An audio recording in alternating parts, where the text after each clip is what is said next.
यहाँ डिस्कस करेंगे अपन introduction to the parabola. So first will start with conic section, मतलब introduction to conic.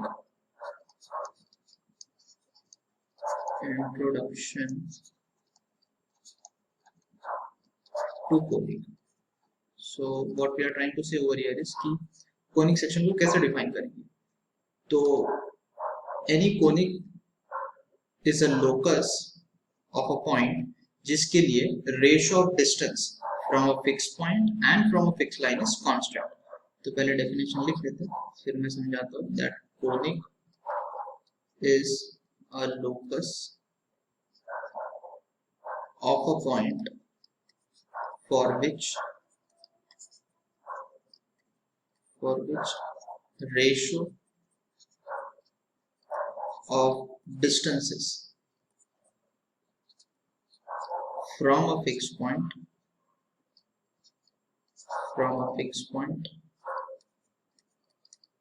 and from a fixed line is constant. ठीक है, this is how we define conic. इसको हम focus directrix property भी बोल सकते हैं. मतलब ये इंट्रोडक्शन टू कोनिक जो हम डिस्कस कर रहे हैं, that is nothing but the focus directrix property. अभी जो फोकस और डायरेक्ट्रिक्स के अभी समझ में आया. ठीक है, सो क्या लिखा है डेफिनेशन में? It is a locus of a point for which ratio of distances from a fixed point. तो हमारे पास एक फिक्स पॉइंट है, let's say this is this fix point. इसको हमने नाम दे दिया S. This is fix point. फिर we have a fix line. तो let's say this is the fix line. ये फिक्स लाइन है, इसको हमने नाम दे दिया L. तो द डेफिनेशन सेज कि उस पॉइंट का लोकस जिसका रेशियो ऑफ डिस्टेंसेस. तो लेट्स से हमने एक मूविंग पॉइंट P कंसीडर कर लिया, right? This is the moving point P और द वेरिएबल मूविंग पॉइंट. तो the ratio of its distances from a fixed line from a fixed point, तो ये PS डिस्टेंस हुआ और लाइन से इसका डिस्टेंस होगा ये. इसको हमने परपेंडिकुलर, मतलब ये डिस्टेंस तो परपेंडिकुलर डिस्टेंस होगा. This is point L. तो जब ये रेशियो PS अपॉन PM ये कांस्टेंट होगा, तो दैट विल टेल अस कि ये जो P है, this P moves on a conic. ये किसी कोनिक सेक्शन पे मूव करेगा. That is how we define conic. तो हम यहाँ बोल सकते हैं कि this ratio PS upon PM is equal to constant, and this constant specifically इसको अपन नाम दे देते E, that is nothing but eccentricity. ठीक है, so this is nothing but eccentricity. That is the characteristic of conic. Based on eccentricity हम different types of conic देख सकते हैं. तो अभी हमें पता चल गया कि conic का definition क्या है, कि एक वेरिएबल पॉइंट हमने कंसीडर किया या मूविंग पॉइंट P, इसका एक फिक्स पॉइंट से डिस्टेंस और इसका एक फिक्स लाइन से डिस्टेंस, इन दोनों का अगर रेशियो लेंगे, अगर ये रेशियो कांस्टेंट आ गया, तो देन आई एम 100% श्योर कि ये P किसी कोनिक को रिप्रेजेंट कर रहा हो. अब किस कोनिक को रिप्रेजेंट करेगा, तो दैट विल अंडरस्टैंड नेक्स्ट. ठीक है, तो let's see which conic it will represent.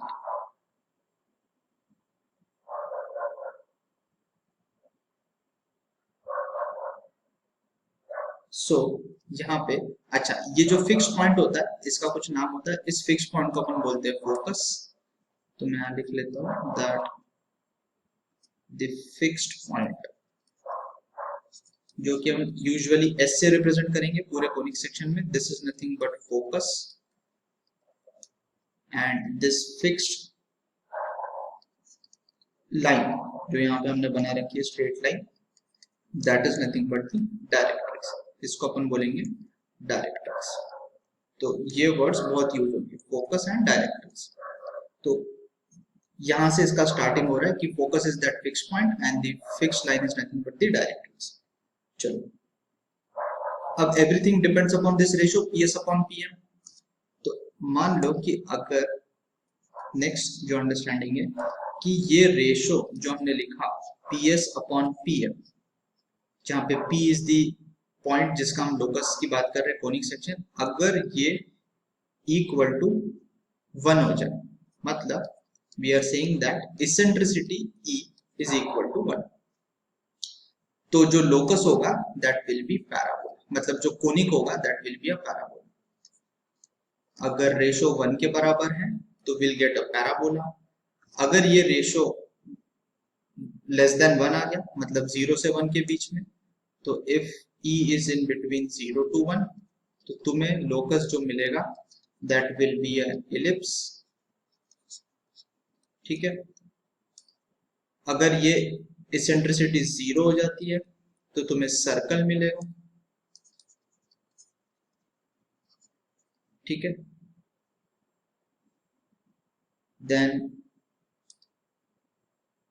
if the eccentricity is greater than 1, तो you'll get a hyperbola, यहाँ से तुम्हें hyperbola मिलेगा। ठीक है, now what is ellipse, hyperbola, ये आगे पढ़ने वाले correct.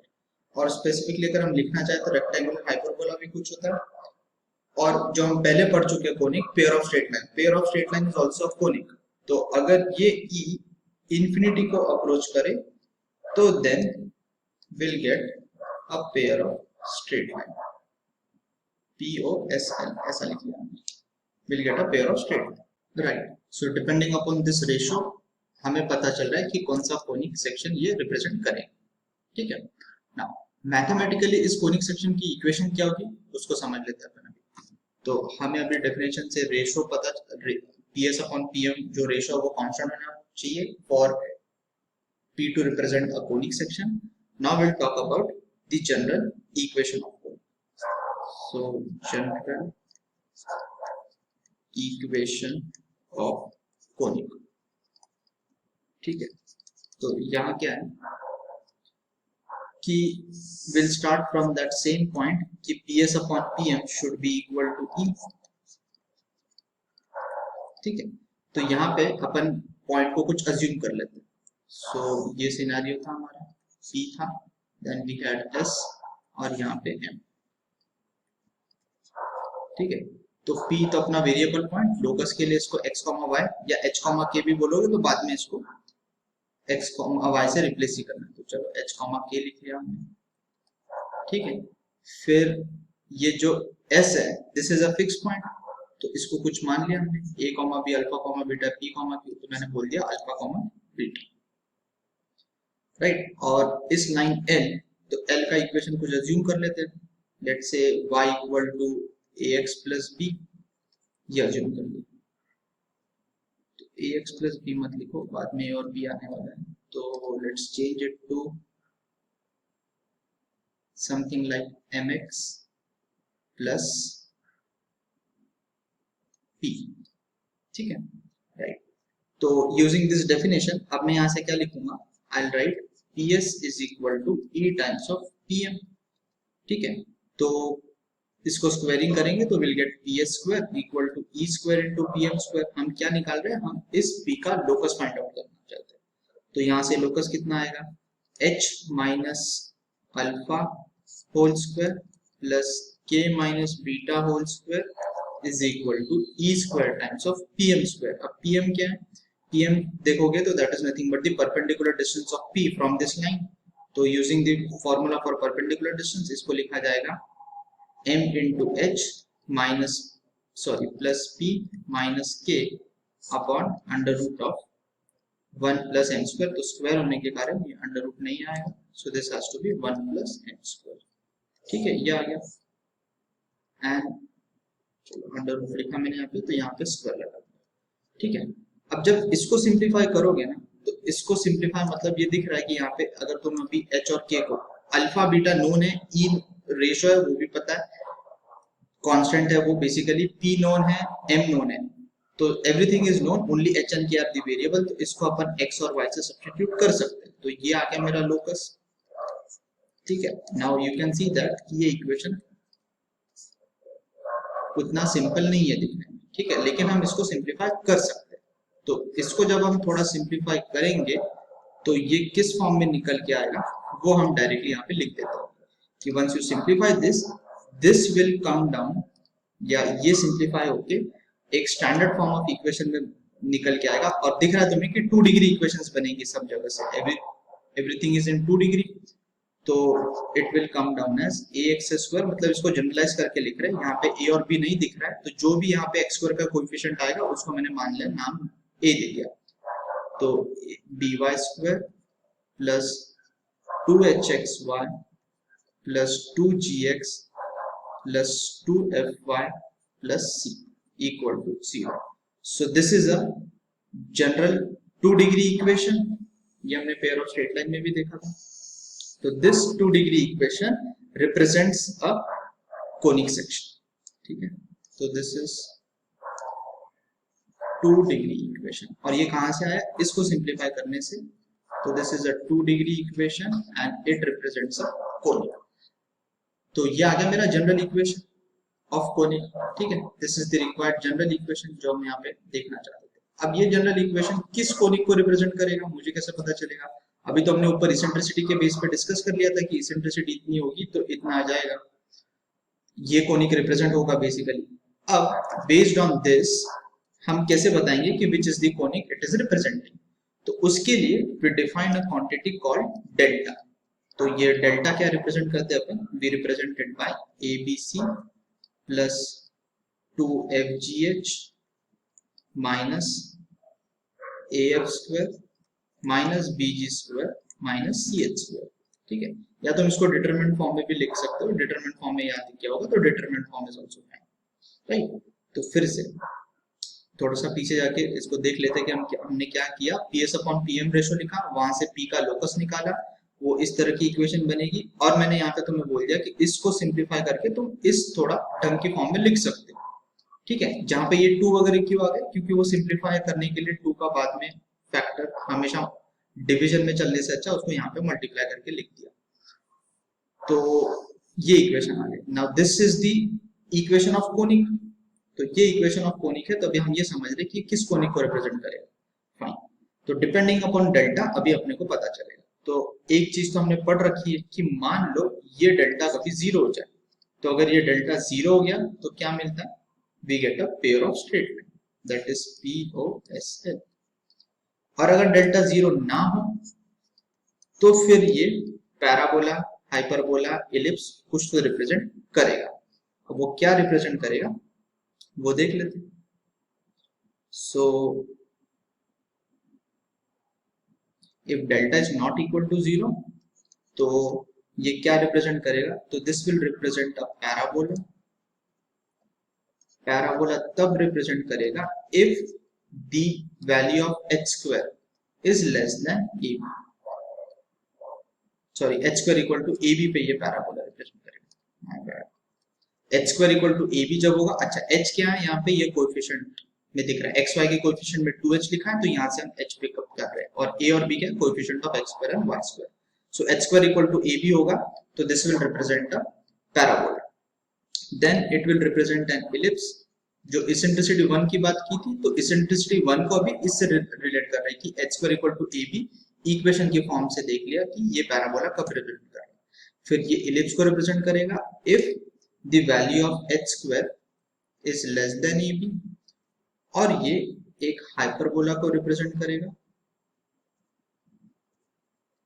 if h² is greater than AB, ठीक है। if h² is greater than AB then hyperbola आ जाएगा। so these are the conditions। अब h 0 हो जाएगा तो सर्कल आएगा, जो सर्कल में हमने लिख रखा है। so this is the general introduction to conic, कि कोनिक सेक्शन को हम कैसे समझे, which is mostly parabola, ellipse, hyperbola, circles, pair of straight line हम पहले पढ़ चुके हैं, ठीक है। Now moving forward, now we can start our discussion on सबसे पहला कोनिक सेक्शन जो पैराबोला की बात करेंगे, ठीक है। So what do we mean by parabola? अभी हमने पैराबोला को यहाँ पे समझ तो लिया है डेफिनेशन वाइज कि पैराबोला में डेफिनेशन कहाँ से आएगी। तो पैराबोला की अगर डेफिनेशन हमें पता चल चुकी है तो very quickly now we can write the general equation of parabola. So this is a very short video, ठीक है? जो नोट्स में तुम्हारे सर ने लिखा रखा था ना, उसको शॉर्ट में एक्सप्लेन कर रहा हूं, बाकी तुम नोट्स लिखोगे तो वहां से तुम्हें क्लियर हो जाएंगी चीजें, सेम ही है एवरीथिंग, ठीक है? तो अभी स्टैंडर्ड फॉर्म ऑफ पैराबोला देख लेते हैं।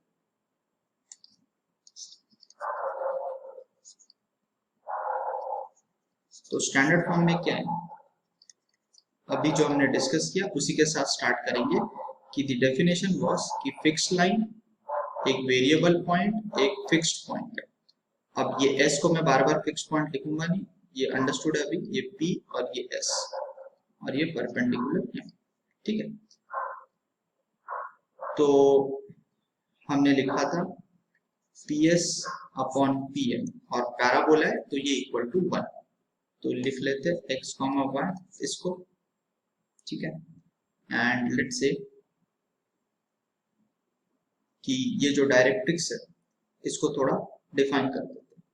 तो अगर स्टैंडर्ड फॉर्म लिखना है हमें, तो स्टैंडर्ड फॉर्म के लिए हम क्या कर लेते हैं कि will consider this s to be lying on the x axis और ये y एक्सिस यहाँ पे कंसीडर कर, ठीक है?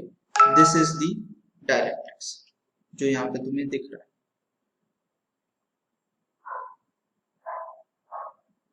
ये ओरिजिन है तुम्हारा, दिस इज x एक्सिस, ठीक है? ये फोकस, इसको कुछ नाम दे देते हैं, लेट्स से a, 0, ये फोकस का नाम दे दिया, मतलब कोऑर्डिनेट अज्यूम कर लिए, और ये directrix is x plus a equal to 0, this is the directrix,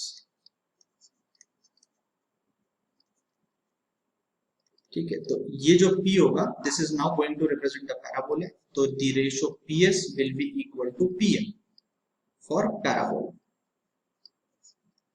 तो अगर पैराबोला के लिए ps इक्वल टू pm है तो लिखना स्टार्ट करते हैं, ps square equal to pm square, और ps स्क्वायर कितना हो जाएगा, that is nothing but x minus a का whole square plus y square equal to pm square, लिखोगे यहां से तो that has to be x plus a upon 1 and that is under root, पूरा लिखना चाहो तो under root 1 square plus 0 square और यहाँ पे मॉडुलस और इसका स्क्वायर। तो जब इसको सॉल्व किया मैंने भी, तो यहाँ मुझे मिलेगा x माइनस a का होल स्क्वायर, तो चलो x स्टैंडर्ड फॉर्म में लिख लिया फटाफट, तो this is x square minus 2ax plus a square plus y square equal to, यहाँ से आ जाएगा x square plus 2ax plus a square, तो ये a स्क्वायर से a स्क्वायर गया, देन x स्क्वायर से x स्क्वायर गया, तो finally I am getting y square equal to 4ax। तो y square equal to 4ax is the standard form of parabola. इसको standard form क्यों बोला कि डिपेंडिंग अपॉन, ये देखो मैंने s को x एक्सिस पे ले लिया फोकस और directrix x plus a equal to 0 consider किया, तो according to that I am getting this equation of parabola या कोनिक सेक्शन का जो लोकस है, p का लोकस जो पैराबोला होना चाहिए, y square equal to 4x। So this is known as standard form of parabola, ठीक है? Now for this standard form of parabola, और भी स्टैंडर्ड फॉर्म होते हैं बट पहले इसकी बात कर लेंगे। तो दिस स्टैंडर्ड इक्वेशन, हम इस स्टैंडर्ड इक्वेशन के रिस्पेक्ट में now will draw the figure and understand the terminologies. So इसको स्टैंडर्ड इक्वेशन लिख लिया मैंने। अब देखो ये y square equal to 4x इस पॉइंट का लोकस है, तो ये पॉइंट कैसे मूव करेगा, तो वो पैराबोला में बनाऊंगा अभी and will define the terms related to that. तो ये आ गया मेरा coordinate axis and this is my y axis, ये x एक्सिस। तो जो पैराबोला होगा that would be like this, ठीक है? ये पैराबोला, तो जो p मूव कर रहा था that was this point x, y और यहाँ पे फोकस ले लिया s a, 0 and then there is directrix. तो अब इस फिगर में अपन टर्म्स को डिफाइन करना स्टार्ट करेंगे।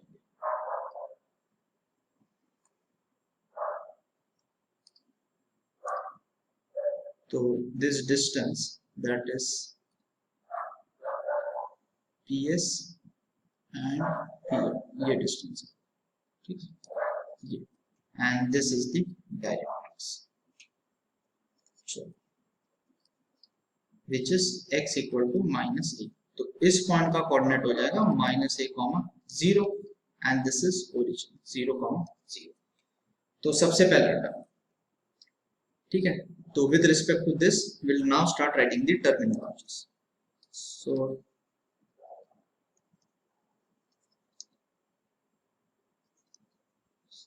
So the first term is focus.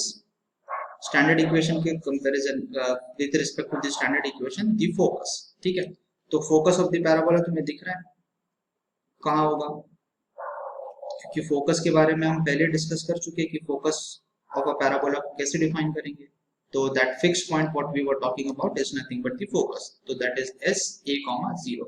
These terminologies her parabola के लिए valid होगा, but अभी इस फिगर में we are considering the standard parabola which is y square equal to 4ax, ठीक है। चलो तो फर्स्ट ये आ गया, then we'll write directrix। तो डायरेक्ट्रिक्स कौन सी, चलो मैं यहाँ लिख लेता हूँ directrix. so directrix is the fixed line in the definition of conic section and that is x equal to minus, x equal to minus a is the directrix। फिर the next important term is the vertex of the parabola। तो अभी पहले vertex को समझो, ये जो point है ना जहां पे ये पैराबोला ओरिजिन पे टच हो रहा है, this is nothing but the vertex of the parabola, इसको हम बोलेंगे वर्टेक्स, ठीक है। तो वर्टेक्स ऑफ पैराबोला को हम कैसे डिफाइन कर सकते हैं, तो वर्टेक्स को डिफाइन करने से पहले ये जो एक्सिस है ना, this is nothing but axis of parabola, x axis को अपन बोलेंगे एक्सिस ऑफ पैराबोला। तो अगर मुझे एक्सिस ऑफ पैराबोला डिफाइन करनी है तो पहले एक्सिस ऑफ पैराबोला डिफाइन कर लिया मैंने, तो the third term I would write is axis of parabola, ठीक है। तो एक्सिस ऑफ पैराबोला को कैसे डिफाइन करूंगा, this is very important to understand. Line through focus, ऐसी लाइन जो फोकस से पास हो रही है और डायरेक्ट्रिक्स के परपेंडिकुलर है। देखो यहाँ पे ये डायरेक्ट्रिक्स के परपेंडिकुलर है, so I can say that a line through focus and perpendicular to directrix, ये डेफिनेशन होता है तुम्हारा एक्सिस ऑफ पैराबोला का। अब इस केस में स्टैंडर्ड इक्वेशन है ना, तो एक्स एक्सिस तुम्हारी जो होगी वो एक्सिस ऑफ पैराबोला बन जाएगी, बट हमेशा तुम्हें स्टैंडर्ड पैराबोला मिले या स्टैंडर्ड इक्वेशन मिले ऐसा जरूरी नहीं है, सो इट विल डिपेंड। अच्छा, इसको पैराबोला के रिस्पेक्ट में तुम देखोगे तो इस एक्सिस ऑफ पैराबोला के रिस्पेक्ट में पैराबोला सिमेट्रिक है, तो इसको लाइन ऑफ सिमेट्री भी बोल सकते हो, so it is also line of symmetry,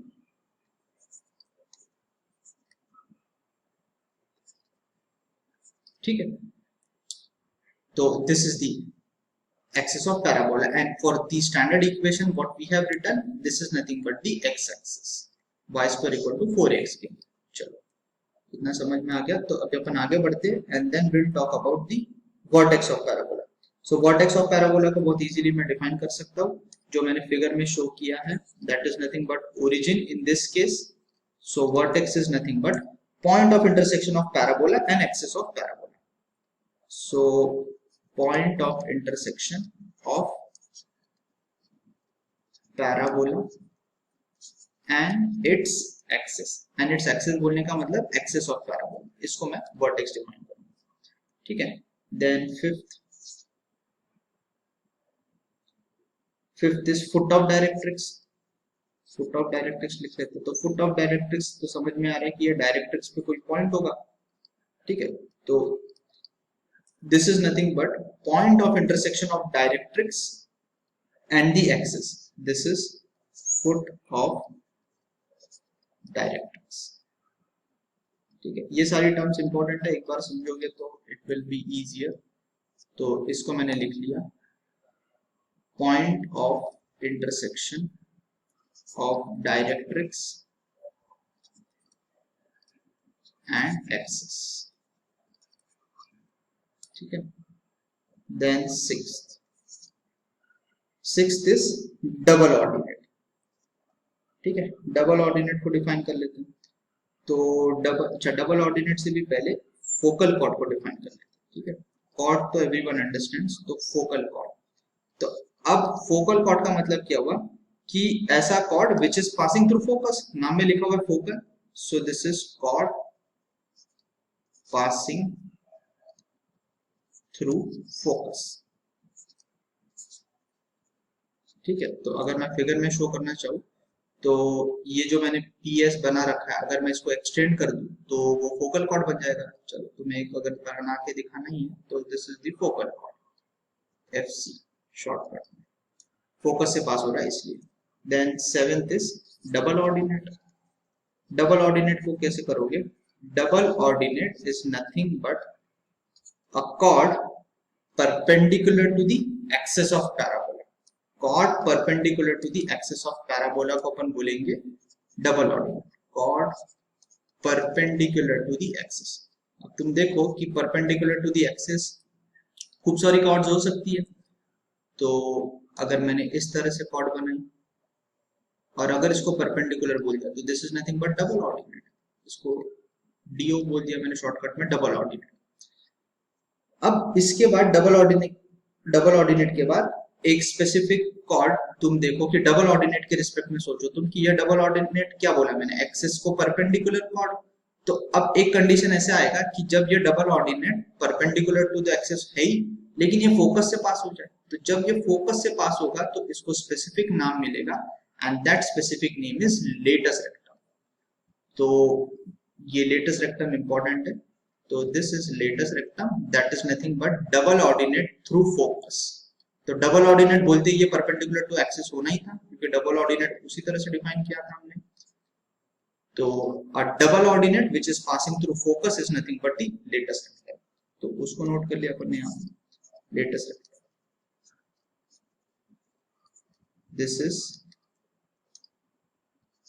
double ordinate through focus, through focus। ठीक है, अच्छा अब ये double ordinate through focus latus rectum अगर हो गया तो नेक्स्ट इंपॉर्टेंट है कि इसके एंड्स क्या होंगे, ends of latus rectum. Latus rectum को शॉर्टकट में LR लिखा मैंने। तो एंड्स ऑफ लेटेस्ट रेक्टम बोलने का मतलब किन पॉइंट की बात चल रही है, ये देखो यहाँ पे, these are the points we are talking about, ends of latus rectum. तो इसको मैंने नाम दे दिया L1 और इसको नाम दे दिया L2। अब इन दोनों का x कोऑर्डिनेट तो बहुत क्लियरली दिख रहा है, A होगा, तो ये A आ जाएगा। y कोऑर्डिनेट के लिए तुम क्या करो, इक्वेशन में जाके x equal to a substitute करो तो y square equal to 4a² आ जाएगा। तो दैट इज 2a, एक प्लस 2a आ जाएगा, दूसरा माइनस 2 आ जाएगा। एंड सिमेट्री से भी दिख रहा है वो कि एक प्लस 2a एक माइनस 2a होगा। So ends of latus rectum are in general L1 लिखा मैंने, तो a, 2a and L2 a, minus 2। ठीक है, these are the ends of latest rectum। और इसी में लेंथ ऑफ लेटेस्ट रेक्टम जो काफी बार क्वेश्चन में यूज होगा, लेंथ ऑफ लेटेस्ट रेक्टम या direct length of latus rectum निकालने बोलेंगे तो length of latus rectum is equal to 4 times of a. दिख रहा है, जब डिस्टेंस फॉर्मूला लगाओगे तो L1 L2 का distance will be equal to 4 है। तो ये याद रखना हमें कि length of latus rectum is equal to 4a। ठीक है, सो these are the important terms। तो 4a क्या था, अब इक्वेशन को देखोगे तो इक्वेशन में 4a दिखा तुम्हें, y square equal to 4ax आया था। तो ये 4a हमने अभी क्या समझा, लेंथ ऑफ लेटेस्ट रेक्टम। तो y square equal to length of latus rectum into x भी लिखोगे तो वो स्टैंडर्ड फॉर्म ऑफ इक्वेशन से रिलेट कर सकते हैं, मतलब 4a की जगह। ठीक है, अच्छा लेंथ ऑफ लेटेस्ट रेक्टम का और एक यूज होता है कि अगर दो पैराबोलास को कभी इक्वल होना है, two parabolas are said to be equal if they have same length of latest rectum। अगर दो पैराबोलास का length of latest rectum same हो जाए तो उनको अपन बोलेंगे what you call the equal parabolas। ठीक है, नाउ नेक्स्ट क्या है इसमें कि ये पैराबोला जो हमने अभी स्टैंडर्ड इक्वेशन डिस्कस किया, इसमें तुम देखो कि वर्टेक्स इज ओरिजिन, है ना। मैंने ओरिजिन को वर्टेक्स बना दिया, उसी तरह से मैंने ये स्टैंडर्ड फॉर्म डिराइव किया। अब ऐसा नहीं है कि वर्टेक्स हमेशा ओरिजिन होगा, वर्टेक्स चेंज भी हो सकता है। तो मान लो कि वर्टेक्स शिफ्ट हो गया, तो वर्टेक्स शिफ्ट होने का मतलब क्या है कि axis of the parabola parallel to x axis है, और पैरेलल टू एक्स एक्सेस होने के बाद वो शिफ्ट कर सकती है। तो now the parabola is let's say something like this, ये मेरा एक्स एक्सेस है and this is my y axis. Vertex origin था, मतलब x axis was the axis of parabola. अब मैंने एक्सेस ऑफ पैराबोला को कुछ ये बना दिया, मान लो ये this is the axis of parabola, और ये इसके पैरेलल है। और जो पैराबोला बनेगा let's say it is like this, तो जो सेम पैराबोला हमने ऊपर बनाया अभी उसको मैंने इस तरह से शिफ्ट कर दिया। ठीक है, तो using the concept of shifting of origin, अब इसके सारे पैरामीटर्स को तुम अंडरस्टैंड कर सकते हो कैसे। अगर ये जो वर्टेक्स था अभी शिफ्टिंग ऑफ ओरिजिन से, मान लो ये ओरिजिन था पहले, अब शिफ्ट हो गया h k पे, तो h k पे अगर वर्टेक्स शिफ्ट हो चुका है तो इसका नेचर देखोगे तो y square equal to 4ax type ही नेचर है इसका, है ना। बस ये पैराबोला यहाँ जो टच कर रहा था यहाँ उठ के यहाँ पे आ गया, तो जो इसकी इक्वेशन होगी, that will be y minus k whole square equal to 4a into x minus h। इसको तुम शिफ्टिंग ऑफ ओरिजिन से रिलेट कर सकते हो।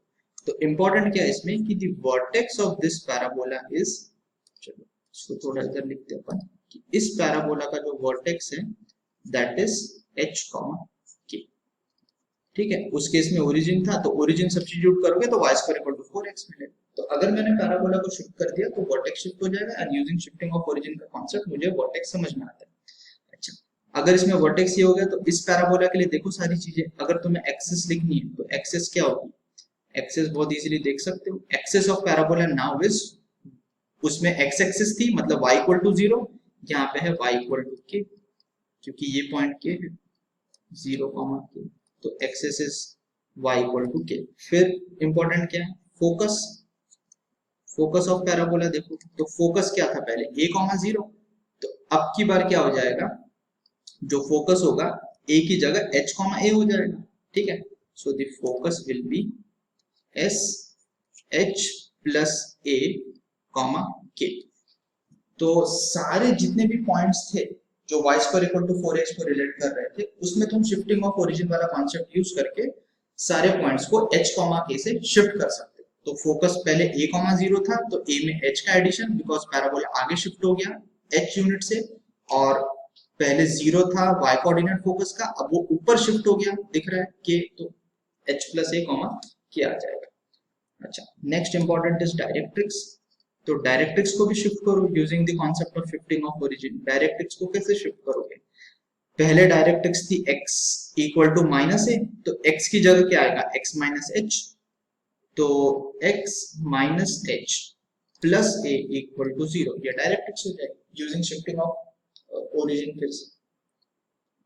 ठीक है, तो यहाँ पे डायरेक्ट्रिक्स शो कर देते हैं कि मान लेते हैं यहाँ पे डायरेक्ट्रिक्स, डिपेंड करेगा h की वैल्यू क्या है, मैं रफ फिगर के हिसाब से बता रहा हूँ कि ये आ जाएगा तुम्हारा x equal to h minus a which is the directrix.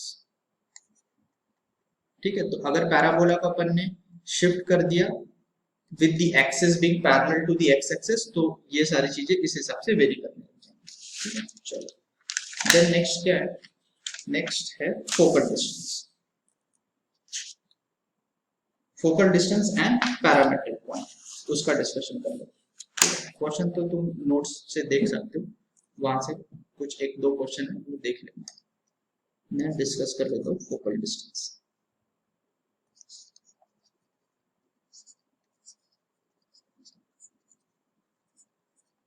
तो फोकल डिस्टेंस जैसे नाम से दिख रहा है कि डिस्टेंस बिटवीन,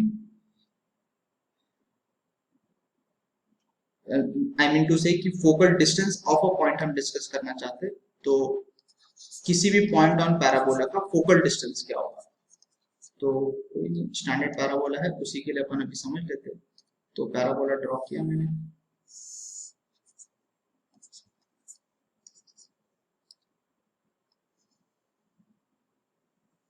ये आ गया अपना स्टैंडर्ड पैराबोला। तो इस पे एक पॉइंट P, x, y। तो इस पॉइंट P का जो वेरिएबल पॉइंट है इसका फोकल डिस्टेंस, इसका फोकल डिस्टेंस मतलब ये वाला डिस्टेंस की बात चल रही है कि इसका जो y एक्सिस से डिस्टेंस होगा, मतलब PS की बात चल रही है, ये s है ना यहाँ पे a, 0, तो ये जो PS डिस्टेंस होगा that is nothing but the focal distance. ठीक है, so I can say that focal distance that is PS equal to किसके बराबर होगा, PM के बराबर होगा by definition, right. PS equal to PM का डेफिनेशन यूज किया था, तो इसको मैंने लिख लिया इक्वल टू PM। अब तुम देखो PM किसके बराबर है, PM को अगर देखोगे तो ये देखो, ये ओरिजिन है, अच्छा ये डिस्टेंस कितना है, ये डिस्टेंस O से लेके S तक का ये डिस्टेंस A है, और ये डिस्टेंस कितना है वो भी तुम्हें दिख रहा है। अब ये जो P पॉइंट है, ठीक है, जब P पॉइंट को देखोगे तुम तो P का ओरिजिन से डिस्टेंस कितना बोलोगे, जो भी इसका x कोऑर्डिनेट होगा, तो this PM distance is nothing but A plus x coordinate of P, right. ये डिस्टेंस A, देखना origin is mid point of foot of directrix and focus, तो that is also an important information कि हर parabola की characteristic होगी कि vertex is mid point of focus and foot of directrix. तो A में अगर मैंने x coordinate of P add कर दिया तो मुझे डिस्टेंस PM मिल जाएगा, and PM is nothing but equal to what you say PS by definition, and this parabola what we are talking is y square equal to 4ax। तो अगर मुझे लिखना है focal distance of point P, this is nothing but A plus x coordinate of P, x coordinate of P होगा, ठीक है। चलो now focal distance के बाद important point is parametric point, ठीक है, कि पैरामेट्रिक कोऑर्डिनेट्स कैसे अज्यूम करते हैं पैराबोला में। पैरामेट्रिक कोऑर्डिनेट तुम सर्कल में जैसे x equal to a cos theta, r cos theta, r sin theta लेते थे, उसी तरह से यहाँ पैरामेट्रिक पॉइंट्स होंगे। तो इसमें थीटा नहीं यूज करेंगे हम। तो पैरामेट्रिक पॉइंट्स का मतलब क्या, why do we use parametric coordinates, simplify करने के लिए वेरिएबल्स को। तो parametric coordinates on a parabola, तो ये मेरा स्टैंडर्ड पैराबोला, फिर से पहले y square equal to 4x के लिए देख लेते हैं, फिर बाकी सारे पैराबोला के लिए अभी लिखेंगे। तो this is y square equal to 4x। तो parametric point in one variable जो लेंगे p, ठीक है, तो 80 square comma 280 is the parametric point on the parabola y square equal to 4x। इसमें a तो नोन है बिकॉज इक्वेशन से a पता चल जाएगा, t इज द पैरामीटर। तो ये कैसे सोच लिया हमने, वो 80 स्क्वायर कॉमा 280 इस हिसाब से सोचा कि जो इक्वेशन को सेटिस्फाई करे एंड सिंप्लीफाइड फॉर्म में लिखे। तो I can say that parametric point on parabola, sorry of कहां से आ गया, parametric point on parabola can be taken as P 80 square comma 280, ये आएगा, ठीक है, जहां पे T is the parameter, T is parameter, मतलब बेस्ड ऑन T ये P वेरी करेगा, जैसे जैसे T की वैल्यू चेंज होगी ये P पॉइंट पैराबोला पे अलग अलग पोजीशंस पे आएगा। जैसे अगर तुम ओरिजिन पे मतलब वर्टेक्स पे देखोगे तो इस वर्टेक्स पे T इक्वल टू 0 मिलेगा तुम्हें, ठीक है, तभी तो ये सेटिस्फाई होगा,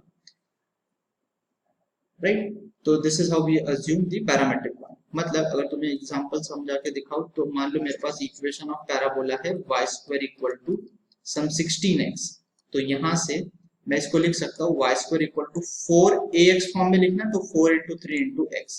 तो for this the parametric point P will be 80 square, तो that is 3t square comma, sorry ये 4 आ गया, माय मिस्टेक, 4 into 4 आ गया, तो 4t square comma 280, so that is 80, 4t square comma 80, that is the parametric point. Now parametric point का use करके focal distance लिख सकते हो। अभी हमने फोकल डिस्टेंस क्या लिखा था, focal distance of any point was a plus x coordinate of p, तो यहाँ पे a आ जाएगा plus x coordinate of p, क्या दिख रहा है तुम्हें यहाँ से देखो, this is the parametric point which is important. तो ए टी स्क्वायर, तो x focal distance equal to a plus a t square, simplified form में this is a into 1 plus t square. So 1 plus t square into a is nothing but the focal distance of any point। ठीक है, चलो और क्या इसमें, one last thing is कि अगर मैं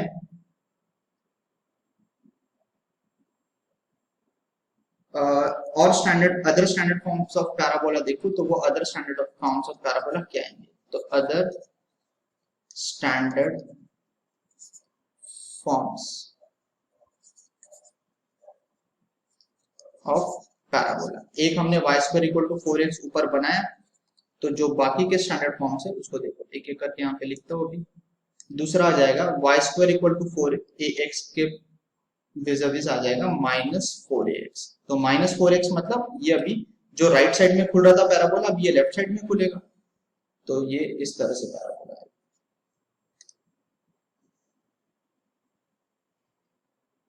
ठीक है, चलो फिर दूसरा और क्या होगा नेक्स्ट, हमने क्वाड्रेटिक पढ़ा है, तो क्वाड्रेटिक से भी रिलेट कर सकते हो, y square equal to 4ax, sorry y square equal to 4x तो लिखा, x square equal to that is x square equal to 4by, और चौथा हो जाएगा x square equal to -4by।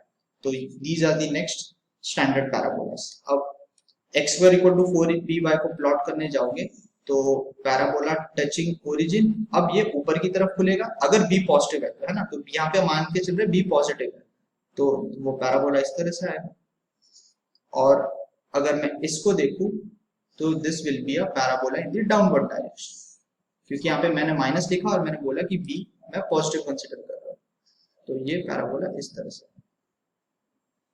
ठीक है, अब देखो अगर मैंने इसके लिए तुम्हें चीजें बता दी तो इसके लिए तुम अपने आप रिलेट कर सकते हो।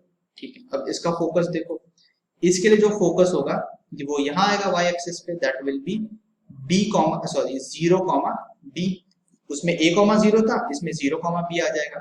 इसकी डायरेक्ट्रिक्स को देखोगे तो यहाँ डायरेक्ट्रिक्स आएगी, डायरेक्ट्रिक्स क्या हो जाएगी अब की बार y equal to -b, this is the directrix. ठीक है, ये डायरेक्ट्रिक्स आ गई। अब फोकस लिख लिया मैंने, डायरेक्ट्रिक्स लिख लिया, अगर मुझे एंड्स ऑफ लेटस रेक्टम लिखना है तो लेटस रेक्टम के एंड्स कैसे लिखूंगा, ये देखो ends of latus rectum will be corresponding to this, यहाँ पे कितना आएगा, ये तो y कोऑर्डिनेट b देगा, ठीक है, और x coordinate bye substituting in the equation तुम्हें पता चलेगा कि कितना होगा ये व्हाट डू यू से द x कोऑर्डिनेट सॉरी, तो जैसे मैंने यहाँ पे y लिखा तो यहाँ पे आ जाएगा 2b, so 2b comma b and यहाँ पे आ जाएगा -2b comma b, that is the ends of latus rectum, ये LR है, double ordinate perpendicular to the axis. So इस केस में क्या होगा कि this is the axis of parabola.